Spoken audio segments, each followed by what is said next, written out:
You're listening to AnaerdaTV on CJSF 90.1 FM Burnaby. Welcome to the hour of spoilers, recommendations, and my unique perspective on various TV shows and web series. I'm your host, Adriana Buller. If you guys are listening to it, welcome to the very first episode of AnaerdaTV. I am absolutely excited about this. This is kind of like my baby, my passion project. So, moving right on. This episode is actually about Voltron, Legendary Defender. Again, if you did not hear, there's going to be spoilers, so, get into this podcast at your own will. If you hear me flipping through pages, it is because I am. I have a journal in front of me where I have some notes, so don't mind that. Try to ignore it. Right. So let's get into how I actually got introduced to Voltron. So back, I think like the first week of August, maybe like 1st or 2nd August, to be honest. During finals week, I finished one of my course studies and I was like, I have some time or, I should take a little break. Maybe I'll watch just 1 or 2 episodes on like Netflix or whatever. We all know that is definitely not what happened. I ended up binge watching 6 seasons, but we're not going to talk about that.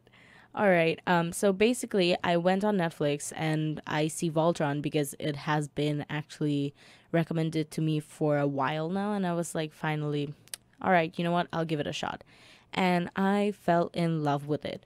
If you, at that point, specifically, if you ask my friends, like, hey, what do you think Adriana's favorite show is? They'd be like, come on, dude, without a question, Voltron. Because I talked about it so much, they were just like, dude, we get it. You love Voltron. But yeah, I was actually one of the lucky ones from like a fandom perspective because I only had to wait like 1 week for season 7. That 1 week was like excruciatingly painful. I hope that is correct English. I'm not sure. But anyways, I just had to wait one week for season 7. And one of the reasons basically for me to cover Voltron on my very first episode is because I want to talk about this later after 14th December when season 7 comes out. If you hear me being a little awkward in my voice, it is because I am. I feel very awkward talking to myself, especially in a radio setting. So I'm kind of hoping that I'll bring in guests because automatically when I have someone else with me and we're like in a conversational setting, I forget that other people might be listening. It's a thing. It happens.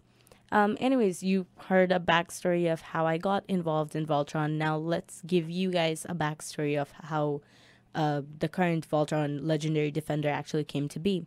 You know what? I just realized while talking that I'm breathless because I'm forgetting how to breathe. I apologize if you feel like I'm rushing because I kind of am. Okay, if you can't tell, I'm really excited about this. All right, so the original TV series was called Voltron Defender of the Universe. The current Voltron Legendary Defender is actually a reboot of the 80s Voltron. Back in the 80s, there were like 2 seasons. So one was called Lion Force Voltron, which was adapted from the series Beast King Go Lion. And the other one was called Vehicle Team Voltron, which was adapted from Armored Fleet Dairugger 15. They're actually pretty interesting. I would want to see it at one point. By the way, there are actually more variations of Voltron. So from the 80s Voltron, the very first season, which was basically Lion Force Voltron, it was called Voltron of the Far Universe or Voltron 3. The reason why it's called Voltron 3 is because it is set in like planet Arus, which is, I hope I pronounced that right to be honest, which is actually the furthest away from Earth. So, far from the universe, far universe. Voltron 3. The characters in this version is the one that actually is adapted into what we know in like Voltron Legendary Defender. The second one is Vehicle Team Voltron. The concept of this is basically that Lion Force Voltron is too far away. So on Earth, when Earth is attacked, 3 teams of 5, they come together, they form Voltron. They each have a like small Voltron, and then 15 of them come together and form a bigger Voltron that only can last like 5 minutes. Yeah, they have an explanation for that and everything if you want to go watch it. Initially, the one of the main characters, Pidge, her at that time it was his brother Chip was actually part of one of the vehicle team Voltron. He was part of. His name was Chip in that rendition, 80s Voltron. I believe he was in the air team. Yeah, most likely. I might have to double check that though. So after that, we had Gladiator Voltron, which was also called like Voltron of the Middle Universe or Voltron 2. This basically was Go Lion again because Go Lion had more popularity than Vehicle Team Voltron. So they brought back Go Lion. The other variation was Voltron Fleet of Doom. This was basically a mixture of Go Lion and Vehicle Team Voltron. So another variation of Voltron was the Third Dimension. This aired in 1998. This was set 5 years after Go Lion. So this kind of acted as like the sequel. This particular series kind of had a mixed review because people weren't that happy with the creators changing a lot of the looks of the characters they have known to love. I mean, the viewers have known to love. I don't think I would have liked it if all of a sudden the creators changed the current Voltron Legendary Defender characters. So I guess I get that. This is very interesting. Apparently, a movie has been in the works for a while now. It's called Voltron Defender of the Universe, but it still didn't come out. So I would want to see that happen. But then again, I kind of don't because usually a live action adaptation kind of ruins the whole thing. But, you know, if you do it good, I'll still watch it.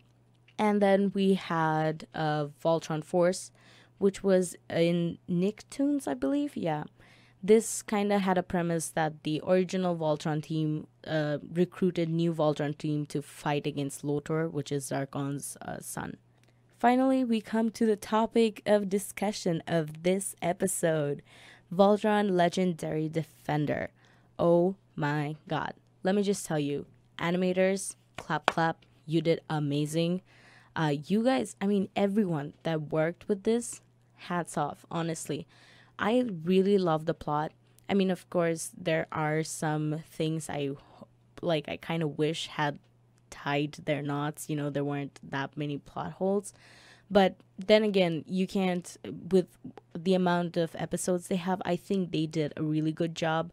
I really love the animation and everything. Basically, it's on Netflix and it is produced by DreamWorks. It's, as you can already tell, a reboot of the Voltron story.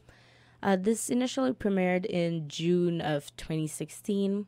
The showrunners are Joaquim dos Santos and Lauren Montgomery.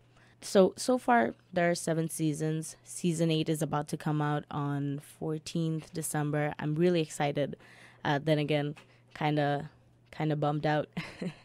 So the plot overview is basically that there are 5 paladins. They each have a lion. So like there's blue lion, red lion, black lion, green lion, and yellow lion. They come together and then form Voltron, hence the name. Basically, there's an evil empire, Galdra Empire, and they attack planets and they take over the planets. They're basically bullies, and they have been bullies for a millennia.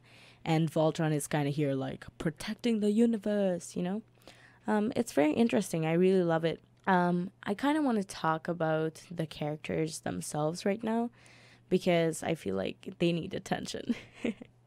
So our leader of the Voltron, well, at least initially, you'll understand why I say initially, his name is Takashi Shirogane, or in a short version, Shiro. He used to be the Black Paladin and the pilot of the Black Lion. He's voiced by Josh Keaton. I love Josh Keaton. He's so funny and hilarious. He has a YouTube channel if you guys want to check that out. So currently Shiro is the captain of the Atlas. He's 25 years old, not the voice actor, the character. But because his birthday is like on a leap year, everyone says that he's like 6 years old, and there's like a whole joke about it. I absolutely love that. Shiro has a Japanese ethnicity, and that's like really cool. What I like is about Voltron Legendary Defender is they have characters from different ethnicity and background, and I absolutely love it. Honestly, like I can go on and on about how much I love it. If you couldn't guess, it's basically going to be 1 hour of me fangirling about Voltron. So I got to know that his nickname Shiro apparently means white in Japanese. Can someone like confirm that? I might be wrong. So which kind of like contradicted his position at the time as the Black Paladin, but now that he's the captain of the Atlas, I guess it makes sense. The whole show kind of starts off with Shiro, which I find very interesting because he is like the leader and everything. He actually brings the other four paladins together. I really like Shiro because the character has been through a lot, but still he manages things and everything. And boy, he's buffed. Like whoever animates Shiro, hats off, man, hats off. Oh, one more thing. This I found really interesting is that it was kind of like an ongoing question that is like, does Shiro, the real Shiro, know that they met Matt and everything? Because at a point in the show, Shiro's clone was kind of with the Voltron team. Just watch it. Trust me, you'll love that. I kind of gave away a spoiler, but it's so cool. Right. So apparently, when Shiro's consciousness was transferred to the clone's body, they synced their memories. So the real Shiro has full memory of, whatever happened with the clone Shiro. One other thing I found really interesting is that in the 80s Voltron, Shiro was actually like not the leader. At that time, I believe his name was Sven, and he used to be the blue paladin. So yeah, I really found that interesting how they kind of changed it up, but I guess it's for the better because I really like Shiro as the leader. Speaking of leaders, next up, I'm going to talk about Keith. His full name was not revealed, but because it's based on the Keith of previous Voltron franchises, who in turn was based on Akira Kogain of Beast Gouking Lion. People like to call Keith Kogain. So he was initially the Red Paladin, but currently he's the pilot of the Black Lion. He's voiced by Stephen Yu. Keith is half Galra, half human, and I really like how they brought in his arc and everything. Like I said, this show has a lot of representation. People might disagree with me. That's absolutely fine. You're entitled to your opinion, but I feel like the show did a pretty good job bringing in a lot of different diverse backgrounds and everything. I keep on saying a lot. I apologize. So Keith's birthday was actually a few weeks ago. It was like 23rd October. Keith has been shown to have connection with 3 of the lions. So there's the blue lion where he basically sensed the blue lion's energy. Then the red lion, he was the designated paladin for that. And then the black lion, because he's chosen to pilot that at the moment, he is piloting the black lion. Another fact that I found very interesting was that the original design apparently had Keith with white hair that he would dye so that he doesn't kind of stand out, and he was also supposed to have fangs, but that would have been made it too obvious that Keith was Galra, so they decided against it. And I'm kind of glad because I like my mullet boy. He's so cute. Speaking of mullets and people liking mullets, let's talk about Lance. I can hear half of the fandom just simultaneously combusting. They're like, oh my god, she talked about Lance after Keith. Yeah, I'm a multi-shipper, so I ship a lot of things, man. Right, so Lance, his full name was also not revealed, but the fandom likes to call him Lance McLean or Lance Serrano. He has a Cuban heritage, so it suits him really well. He's voiced by Jeremy Shada, my boy. I wish I can meet him one day. So Lance's birthday is on July 28th. I wish I was part of the fandom at the moment. Then I could have, celebrated it. So Lance has a very notable piloting skills. We see that because we know that he used to be a cargo pilot, and after Keith dropped out from Garrison Academy, Lance took his place, sort of. Well, not his place, but Lance became a fighter pilot. And then later on down the seasons, we see him very significantly growing. But I kind of would have wished that they put more emphasis on his arc. Maybe they are going to do it in season 8, and I'm looking forward to it. I kind of, like, initially, I shipped him with Allura. So Lance is kind of like the fan favorite character because he's like Sokka from like Avatar The Last Airbender, right? And I love Lance. He's my comic boy. I felt really bad when he was kind of like a little bit demeaned back in the feud episode. Everyone was calling him dumb and everything. I mean, the showrunner said compared to the others, yes, but I still feel bad because I kind of know how it feels to be amongst very genius people and then, feeling like you're not enough. So I feel that the showrunner should kind of go over the fact that Lance died at one point and we don't talk about it. And then, other things. Like I said, the show is amazing, but it has a few things that I wish they kind of, talked about. I really hope they do in season 8. So before that, I'm trying to be very positive about it. So Lance, my boy, used to be the blue Paladin. He used to pilot the blue lion, but there was a switch, as you understand, because, Shira started piloting the Atlas, Keith started piloting the black lion, and Lance went towards the red lion. The way I say it is not how it happened.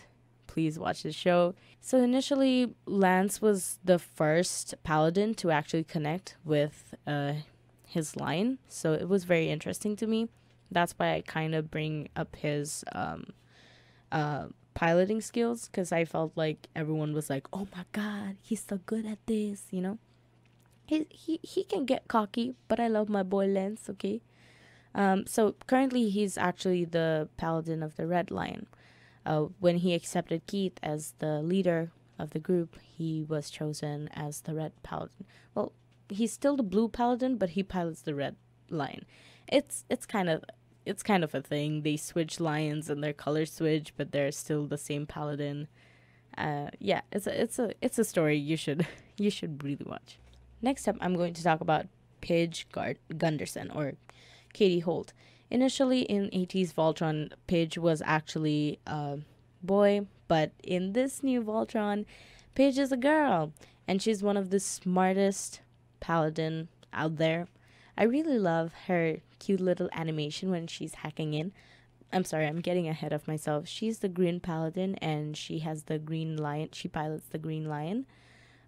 She had no lion switch. She's voiced by Bex Taylor Claus. I love Bex, absolutely love her. She has a few projects coming up. I believe she had a movie come out a few weeks ago, so check that out. Right. So Paige is a tech genius, and she's the smartest member of the team. Also, she's the youngest. She has an Italian heritage. Like I said, Voltron actually has good representation, at least ethnicity-wise, and I love that. Her birthday is on April 3rd. Paige is like one of the cutest characters ever because she's so sweet. In one of the episodes, when she's kind of deserted after the wormhole situation, for the people who did not understand what I'm talking about, watch the show. So she came across these space caterpillars, and she kind of brought them back with her lion and everything. And when the castle of lions kind of got destroyed, she actually took the space caterpillars with her, and I found that so freaking adorable. I absolutely love my tech genius child. Yes, everyone here is my child. I don't care, regardless of their age. Next up, Hunk, my boy. I love Hunk. Can I just say, he's so punny. I don't know why it took me so long to realize that. I think I initially realized he's so punny in season 7. And then when I rewatched the previous seasons, I was like, oh, he's actually very, very funny. Why did I never notice this? He's like an amazing cook, and he somehow can make the alien food work. Like, I don't know how he got some food magic there, but yeah, he used to be an engineer back in the Galaxy Garrison Academy, but now he's the yellow paladin. He pilots the Yellow Lion. He's voiced by Tyler Labine. Hunk actually comes from an African American heritage, and I know for sure I'm probably gonna butcher this. So he's Samoan. Correct me if I'm wrong, which I assume I am.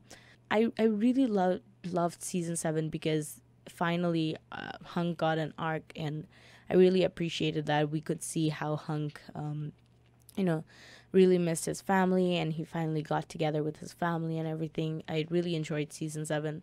Then we have Princess Allura. Princess Allura's father, King Alfor, was actually the one that kind of separated the lions of Voltron so that, like, the Galra Empire, Emperor Zarkon cannot get his hands on the lions. But he kind of linked the lions' energies with Allura's life force and sent Allura and Koran, the Eltaean royal family advisor, with the Castle of Lions in Planet Arus. If you guys remember, Planet Arus was in the same setting as Lion Go King. So it's kind of like a hats off to 80s Voltron, and I absolutely love it. One thing I've noticed, like, throughout the season, it's very consistent, is that a lot of foreshadowing happens and a lot of tip of the hat to 80s Voltron, which, I mean, as a reboot, I guess it's a cool thing, right?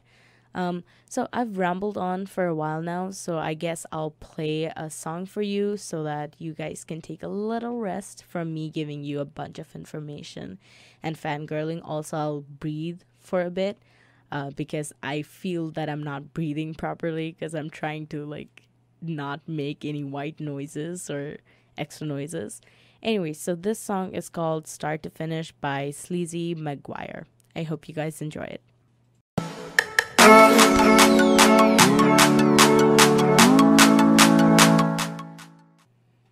Hello and welcome back. You're listening to CJSF 90.1 FM Burnaby. Also, you're listening to AnaerdaTV, and I'm your host, Adriana Bilur. We were talking about Voltron Legendary Defender, and I was fangirling about it and everything. Now we're going to kind of get more in detail about the seasons themselves. Well, I'm not going to go in that much details because in the end, I actually do want you guys to watch it and really enjoy it. But I'm going to, like, mention a few plots that I wish kind of the showrunners continued with and stuff like that. I'm really not trying to go much in depth with it till season 8 comes out. Like I said, I'm going to have another episode of Voltron after season 8 comes out. I hope they tie all the things together so that it makes a lot of sense, and I don't want to judge, I mean, like, beforehand and everything. But yeah, season 1, the premise was basically how the Paladins got together and they were kind of bonding with each other and practicing and finally forming Voltron, because you need a team connection in order to form Voltron. Season 2 was a lot of Keith's character arc and everything. We find out that Keith is Galra. We also find out that, we actually find this out in season 1, that Zarkon was the Black Paladin, like the original Black Paladin. So it was very interesting, but I liked the whole premise of season 2. They got separated, and their separation was kind of like, Shiro and Keith were together, Hunk and Lance, and then Kuran and Allura. PJ was all alone. I feel it kind of represented how they are initially, like, kind of grouped together, right? Because, like, Shiro and Keith are close, Hunk and Lance are kind of like best friends, or we like to assume, and then Kuran and Allura are, Eltanian. Oh my god, I cannot say it for the love of God. You know what I mean. So, Paige kind of was alone, but I feel like as the seasons progressed, we kind of see that Lance becomes a person that all the other characters kind of like distance themselves from, especially like after Keith leaves and everything. But again, it might be just me looking into it in a different light. I might be wrong. But yeah, it was just my observation. After finishing season 1 and season 2, I was like, what? Did I miss something? Season 3 is only 7 episodes? What? But yeah, I really enjoyed it, and I couldn't stop there. And the reason I say I couldn't stop there is because I like tried to remember I did have my finals week, but I was still like binge watching 6 seasons. But it wasn't that bad because I enjoyed every moment of it, and I was like, oh my god, I love it so freaking much. Yeah, so there are like these filler episodes like Monsters and Mana. I wish Keith was there. I kind of want to know what his character would be. So there are like these filler episodes that I really enjoy, and thank you for the animators for giving us these filler episodes, because from the main plot, man, sometimes we need the break, especially like in season 7. I was like so glad when there was a filler episode. I was like, oh, thank God. Jesus, it was getting too scary. This show is supposed to be for like 7-year-olds, but hey, look at me watching it, right? It's pretty cool. I actually really, really, really enjoy this show. Like I said, I'm not trying to get that much in detail with the show, and I'm trying to not talk much about the plot holes, because again, maybe in season 8 they will address it, so I will make another episode of this going down the line. But I really enjoyed so far. And before I finish off, because we don't really have as much time, I didn't realize I talked so much about AT's Voltron. We're actually going to listen to one of the songs, and when we get back, we're going to talk about the fandom, because I'm a part of it. I love the fandom and all that stuff. So first, we're going to listen to a song called Heroes by Zayde Wolf, and then we'll be right back.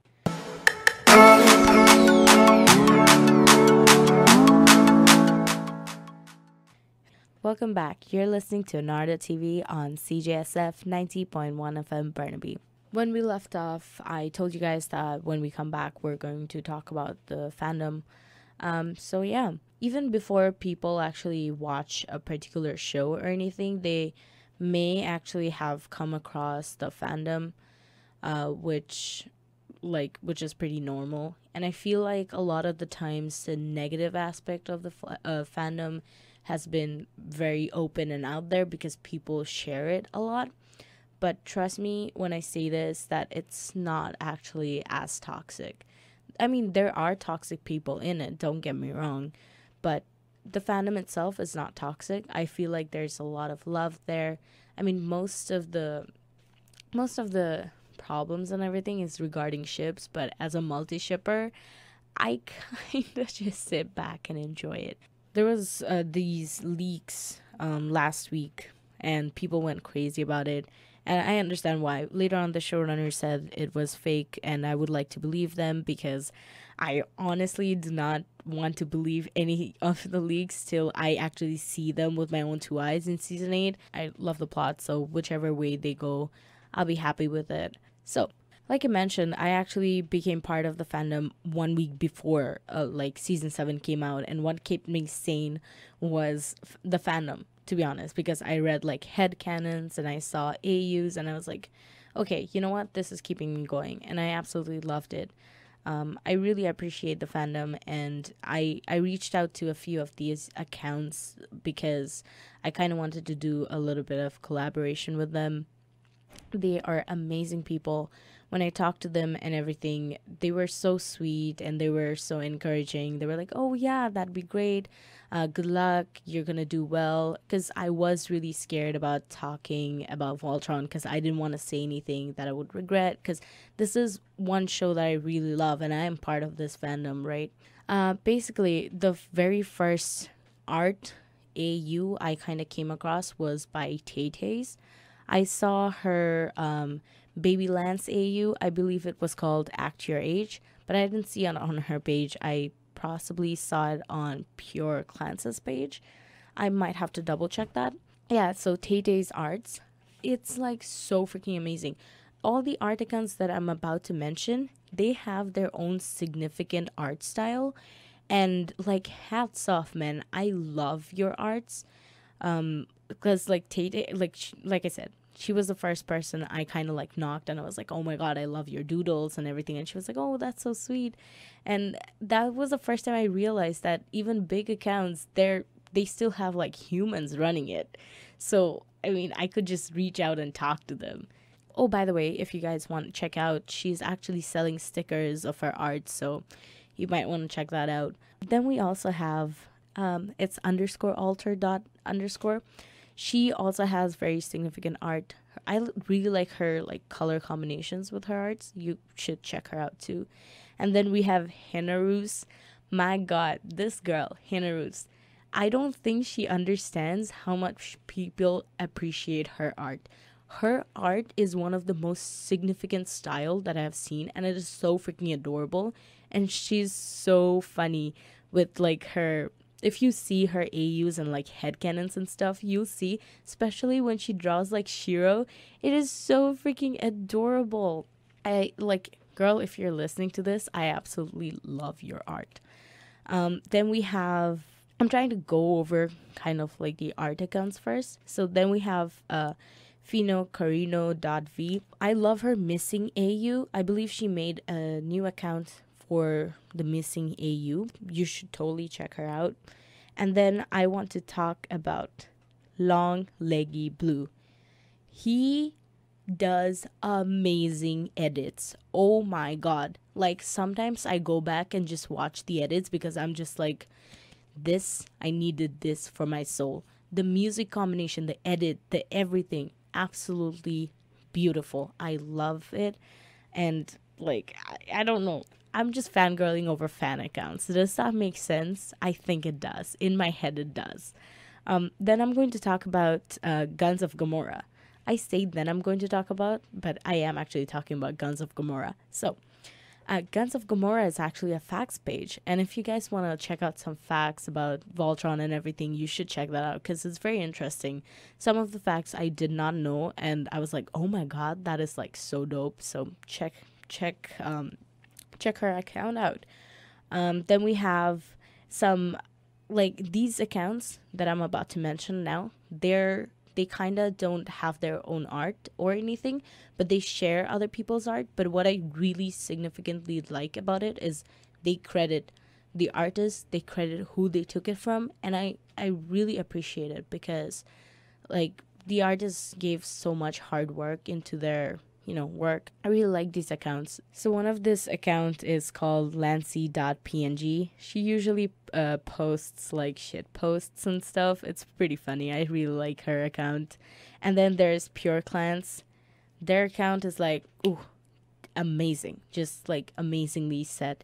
And then we have like clans_is_love. Her account is mostly like a collection of like other people's art. Just art, not posts mixed in. And then we also have form_Gatron_. They also have like a collection of different posts and everything. And then I saved this person for the last because this person is one of the closest to me out of all the accounts I've mentioned. Her account is L.uwuu.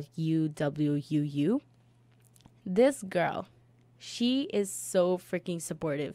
She maybe knew me for like 5 minutes, and she was like, if someone like talks bad against you, like after this podcast comes out, I'm gonna support you and everything.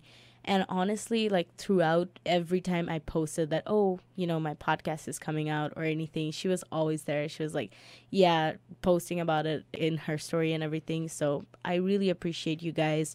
I hope I did not miss out anybody. If I did, I apologize. So yeah, I'm really, really thankful to these 11 accounts. We love following their work and everything. Well, I'm almost actually at the end of my time, so I'm gonna start wrapping up. Do tune in next week, same time, that is Saturday, 10 a.m. I'll be waiting for you with more spoilers, recommendations, and my take on different series. If you wish to actually recommend me something or send me theories and just to say hi or give me a recommendation how I can make this podcast better, because this is my first episode. So I want to improve and make it a lot better, especially before I talk about season 8, which will be down many weeks later. But still, I really appreciate your outcomes and recommendations. So even to just show some love, you can follow or message me. All my social media handle is Adriana Billur. Thank you all for listening in. Take care, stay safe, and keep on binge watching responsibly. Until next time, bye. Actually, I'm gonna play one last song, and but I'm signing off right now. So, this song is called "Come Hang Out" by AJR. This is kind of me telling you guys to come hang out with me next week. I hope to see you guys there. Again, I appreciate recommendations, or your ideas, theories, and everything. Thank you so much for listening in, guys. I'm just gonna let you guys enjoy the song. Again, it's "Come Hang Out" by AJR. Okay, bye bye.